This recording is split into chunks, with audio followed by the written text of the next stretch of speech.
wie soll man denn Leute motivieren, so ein Tutorial nachzumachen, was man hier heute zeigen will, wenn man schon von vornherein weiß, es können ziemlich viele Sachen schiefgehen und es wird eine ziemlich große Schweinerei auf dem Tisch? Hm.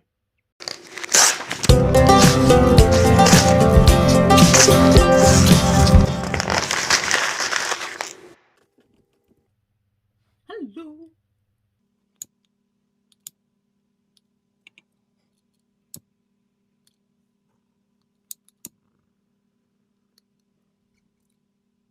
Hallo, ihr Lieben. Luise Heinzel hier und das hier ist der Junk Journal Tutorial Adventskalender. Heute mit einer etwas messy-mäßigen Ausgabe, würde ich mal sagen. Denn ja, es wird, wenn ihr das nachmachen wollt, ich will da auch gar nicht irgendwie groß drum rumreden oder irgendwas beschönigen, eine ziemliche Schweinerei auf eurem Tisch entstehen. Und ja, ihr könntet vielleicht zwischendurch denken, ach du meine Güte, was habe ich mir da angetan? Aber am Ende, glaube ich, werdet ihr was ziemlich Cooles haben.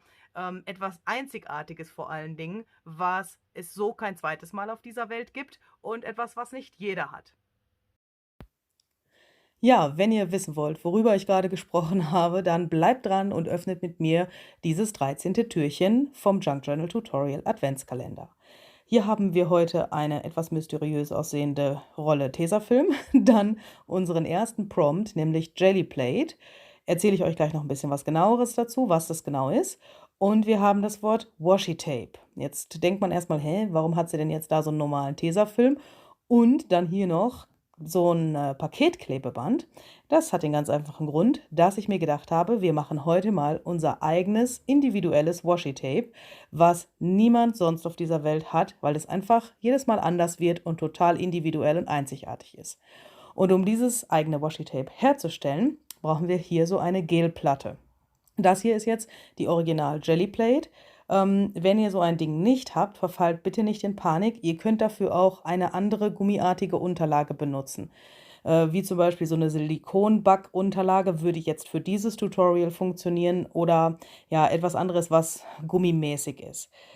Ich werde hier die Jelly Plate jetzt in einer etwas anderen Art und Weise einsetzen, als sie normalerweise gedacht ist. Also dieses Tutorial könnt ihr mit einer Silikonunterlage machen, so einer Backunterlage zum Beispiel, aber ihr könnt mit einer Backunterlage nicht die normalen Dinge tun, die man auf einer Jelly Plate macht. Also das möchte ich jetzt mal kurz dazu sagen. Nicht, dass ihr da irgendwie umeinander fuchtelt und dann euch das nicht gelingt. Aber dieses Tutorial geht auf jeden Fall, habe ich auch ausprobiert. So, ich nehme als erstes ein bisschen Acrylfarbe. Hier dieses Gelbe ist sogar ein bisschen so billige Wasserfarbe gewesen und streiche das hier auf meine Platte mit so einer Rolle. Und dann nehme ich einige Streifen von dem Tesafilm und gebe das da drüber und klebe das einfach oben auf die Farbe drauf, während die Farbe noch feucht ist. Dann nehme ich mir hier einfach ein paar alte Buchseiten, um die überschüssige Farbe zwischen diesen Klebebandstreifen zu entfernen. Ihr seht schon, ich habe die relativ weit auseinander geklebt. Das hat den ganz einfachen Grund, dass ich sie mir nicht aneinander klebe, denn ich möchte später diese einzelnen Streifen haben. Und deswegen habe ich diese Lücken dazwischen gelassen. Dass das jetzt nicht so eine ganz große Sauerei ist, habe ich eben die Farbe zwischen den Streifen wieder entfernt, sodass ich das später leichter runterheben kann. Jetzt nehme ich mir hier eine Buchseite und streiche die mit Mattmedium ein. Mattmedium wird ja normalerweise im Bereich der Acrylmalerei verwendet. Das ist jetzt hier deshalb ganz gut geeignet, weil sich das dann leicht aufkleben lässt. Außerdem klebt Mattmedium auch wie die Hölle. Und der dritte Grund ist, warum ich das mit Mattmedium mache, dass das Mattmedium wasserfest ist. Denn wir werden gleich im nächsten Schritt etwas Wasser brauchen. Und dafür ist es wichtig, wenn ihr das so machen wollt, dass ihr dann wirklich einen wasserfesten Kleber benutzt. Ansonsten wird das nicht funktionieren, so wie ich das jetzt hier zeige. Ich zeige euch später noch andere Varianten dieser ganzen Sache hier, wo ich das ein bisschen anders gemacht habe. Aber in diesem Fall benutzt wirklich einen wasserfesten Kleber. Dann schneidet ihr einfach die Streifen da so auseinander, ganz exakt entlang an diesem Klebeband, beziehungsweise, ja, ganz so exakt braucht es nicht zu sein, aber halt so, dass ihr nicht in das Klebeband reinschneidet, weil sonst ist das halt kein schöner Streifen mehr, ne? Also, ja, ihr wisst schon, was ich meine. Dann habe ich mir hier so eine Wasserflasche genommen und habe die Rückseite, also da, wo jetzt diese Buchseite war, mit Wasser eingesprüht, habe das ein bisschen einwirken lassen und jetzt werde ich diese Buchseite von dem ganzen Teil wieder runterrubbeln. Ich sage es euch gleich, das ist eine riesige Schweinerei. Ihr braucht dafür wahnsinnig viel Geduld, An dieser Stelle läuft das Video gerade in 8-facher Geschwindigkeit ab. Könnt ihr euch also vorstellen, dass man da ein bisschen Zeit und ein bisschen Geduld braucht.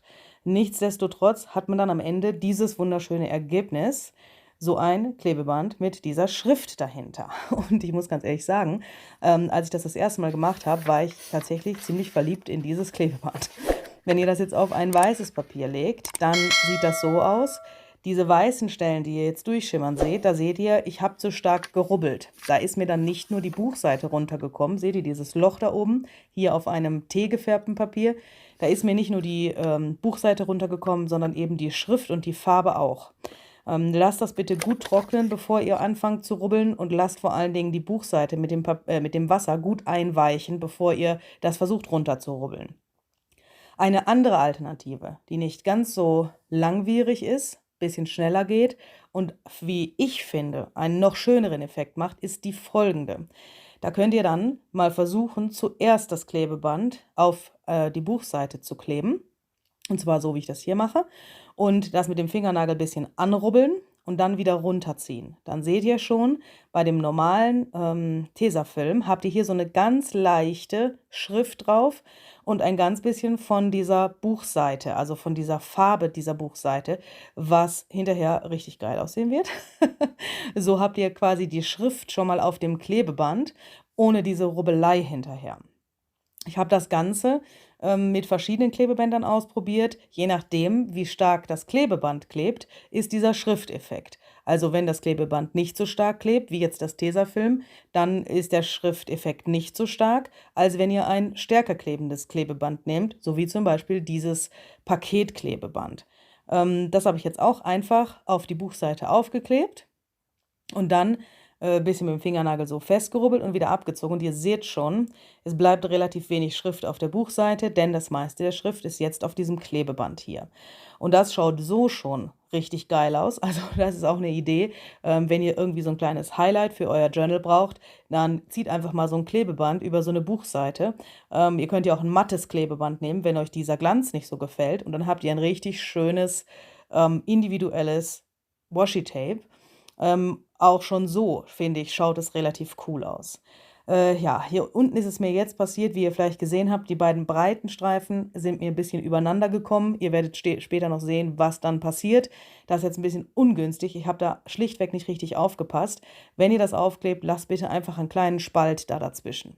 Jetzt habe ich hier die Acrylfarbe einfach oben drauf gegeben und versuche jetzt hier drauf so eine Art Jelly Plate Effekt zu bekommen. Also ja, für die Leute, die das nicht so wissen oder diese Platte nicht kennen, das, was ich jetzt hier mache, könnte man auch auf normalem Papier machen. Also versuchen, Abdrücke von zum Beispiel solchen Papierservietten auf diese Farbe zu kriegen und ja, die überschüssige Farbe wieder runterzunehmen, sodass man dann eben diesen Abdruck auf der Farbe hat und in diesem Fall eben dann auch auf dem Klebeband.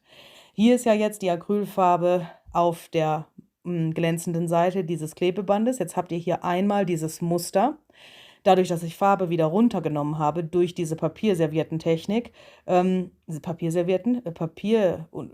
sagt man denn da? Serviette, das ist ja keine Serviette, Papierspitzentischdeckchen, ihr wisst schon, dieses Ding da halt, dieses Doily. Dadurch ja, habe ich jetzt eben dieses Muster einerseits. Dadurch, dass sich die Acrylfarbe oben auf dem Klebeband befindet, wird das etwas matter, als es vorher war. Aber man sieht die Schrift jetzt nicht mehr ganz so stark dadurch. Also je nachdem, wie viel Farbe ihr abnehmt, ja, ist eben der Anteil der Schrift, die man noch dadurch sehen kann. Ihr merkt schon, das ist ein bisschen kompliziert zu mir erklären, weil es so wahnsinnig viele verschiedene Varianten gibt, wie man das machen kann. Probiert bitte da einfach auch mal ein bisschen aus und vor allen Dingen zeigt mir eure Ergebnisse irgendwo auf Instagram oder in unserer Facebook-Gruppe Junk Journal Deutsch. Falls ihr die noch nicht kennt, der Link befindet sich unten in der Infobox. Ich bin da sehr gespannt, was ihr da draus macht, denn das ist so unberechenbar und so unkontrollierbar, dass es jedes Mal aufs Neue wieder sehr, sehr spannend ist. Hier habe ich es jetzt so gemacht, dass ich die Farbe zuerst aufgetragen habe. Wie ihr gesehen habt, habe ich dann diese Papier-Doilies draufgelegt. Und jetzt klebe ich dieses Klebeband mit der Schrift drauf da drüber. Das ist jetzt wieder das Paketklebeband. Wie ihr seht, der Schrifteffekt ist etwas stärker und an den Stellen, wo das jetzt so durchschimmert, kommt die Farbe durch. Und je nachdem, wie lange ihr wartet, bis ihr das da drauf klebt, je nachdem, wie viel Farbe da drunter ist und wie trocken die Farbe da drunter ist, kommt dann eben mehr oder weniger folgender Effekt. Das hier finde ich sehr reizvoll, obwohl die Farbe nicht sehr stark durchkommt. Aber das kommt natürlich darauf an, für was für ein Projekt man das benutzen will. Hier habe ich jetzt so kleine Farbhighlights zwischen der Schrift und eher die Schrift ist im Vordergrund und ich sehe noch sehr viel auch von diesem beigen Farbton der Buchseite, was ich persönlich sehr geil finde. Hier haben wir jetzt schon ein bisschen mehr Farbe drunter. Da war höchstwahrscheinlich vorher auf der Platte die Schicht der Acrylfarbe etwas mehr und noch nicht so stark angetrocknet. Und ja, also als ich das abgezogen habe, da sind mir direkt so 400.000 Ideen gekommen. Auch hier unten dieser Bereich, den hatte ich schon in Gedanken da abgeschnitten und auf eine Collage aufgeklebt. Also das kann man wirklich hinterher in den unterschiedlichsten Varianten verwenden. Ich habe jetzt hier im nächsten Schritt meine Platte gar nicht sauber gemacht, sondern bin einfach mit nochmal neuer Farbe darüber gegangen. Ist mir jetzt hier für meinen persönlichen Geschmack sehr blau geworden, aber ja, wenn man das da drauf gestrichen hat, dann muss man natürlich erstmal damit leben. Also habe ich gedacht, okay, viele Leute denken, Luises Lieblingsfarbe ist blau, also benutzen wir mal wieder blau. An dieser Stelle viele Grüße an Sabrina, die mich damit schon sehr zum Lachen gebracht hat. Mit dieser Aussage, ist deine Lieblingsfarbe eigentlich blau? Nein, ist es nicht, aber gut, leben wir mit dieser blauen Farbe. Wie ihr hier am Rand seht, habe ich hier noch so einen kleinen Überschuss. Den habe ich jetzt einfach mit einem frischen Klebeband abgenommen. Und auch das ohne diese Schrift kann ziemlich cool aussehen. Und man kann es dann auch nehmen und auf eine Schrift kleben. Hier habe ich jetzt einfach so eine benutzte Buchseite genommen, wo ich jetzt viel Schrift schon runtergezogen hatte mit dem anderen Klebeband. Aber bitte, probiert das einfach mal aus. Ihr könnt das auch auf Notenpapier kleben oder auch was komplett anderes. Ich bin gespannt, was ihr da draus macht. Dann bin ich auf die Idee gekommen, habe ich gedacht, Mensch, nochmal, man könnte doch eigentlich hier drüber jetzt noch ein bisschen so stempeln. Da habe ich mir jetzt eine permanente Stempeltinte genommen. Das ist natürlich sehr wichtig, denn ich stempel ja jetzt auf dieser Plastikfolie, also auf diesem Plastikklebeband. Dementsprechend müsst ihr dafür eine permanente Tinte nehmen oder wenn ihr zum Beispiel das malen wollt, könntet ihr einen wasserfesten Eddingstift benutzen oder sowas in der Art und könntet da noch eigene Muster oder sowas drauf malen. Das hier, finde ich, schreit nach Alice im Wonderland, also Alice im Wunderland, sagt man auf Deutsch, ne? Ja. Also wenn ich mal wieder ein Alice Journal mache, wird das definitiv dort hineinwandern, denn es ist irgendwie so typisch Alice, aber irgendwie auch nicht, weil diese Farben, ja, man würde jetzt eher rot erwarten, aber ich finde dieses Muster, was ja ein bisschen so an diese Spielkarten erinnert, das schreit einfach nach Alice im Wunderland. Aber gut, was denkt ihr, wenn ihr das seht? Also für was würdet ihr sowas benutzen? Schreibt mir doch mal bitte einen Kommentar unter dieses Video, wenn ihr das machen würdet, für was würdet ihr das benutzen? Oder wenn ihr meine Streifen hättet, wo würdet ihr die aufkleben? Für welche Projekte? Was kommt euch da in den Sinn? Würde mich mal interessieren. Ja, jetzt habe ich hier eben einfach noch ein bisschen rumexperimentiert und habe vor allen Dingen mit dem Maß an Farbe etwas rumexperimentiert. Mal ein bisschen mehr genommen, mal ein bisschen weniger, um eben einfach zu schauen, wie reagiert das, wenn ich das da drauf tue. Wenn ich sehr viel Farbe habe und rolle dann über das Klebeband drüber, dann verschmiert sich die unter dem Klebeband natürlich noch mal so ein bisschen. Da könnte man vielleicht auch noch mal mit so ein bisschen Wasser oder tatsächlich Alkohol rumexperimentieren. Das hatte ich aber allerdings hier jetzt nicht mehr gemacht, werde ich aber definitiv in Zukunft noch mal versuchen. Hier seht ihr das zweite Ergebnis und wie ihr seht, wird das immer unterschiedlich. Also ihr werdet niemals das gleiche Ergebnis hinkriegen, aber ich glaube, das ist das, was wir wollen, oder? Also das ist das, was wir geil finden, wenn wir so Junk Journals machen. Und bitte, bitte, schaut euch das an. Und bitte, bitte, bitte, schreibt unter dieses Video, dass ihr das genauso geil findet wie ich, weil sonst läuft in meinem Kopf irgendwas falsch. Ja, so schaut es jetzt also aus. Ich bin sehr, sehr gespannt auf eure Ergebnisse. Was ihr bisher gepostet habt, ist einfach grandios. Ich bin total sprachlos. Ich stehe morgens auf und denke mir, meine Güte, was haben die da in dieser Nacht jetzt wieder produziert? Ich bin so glücklich darüber. Ja, deswegen bin ich sehr gespannt, was ihr hier draus machen werdet. Vergesst bitte nicht, eure Schnipsel einzusammeln. Und täglich grüßt das Murmeltier.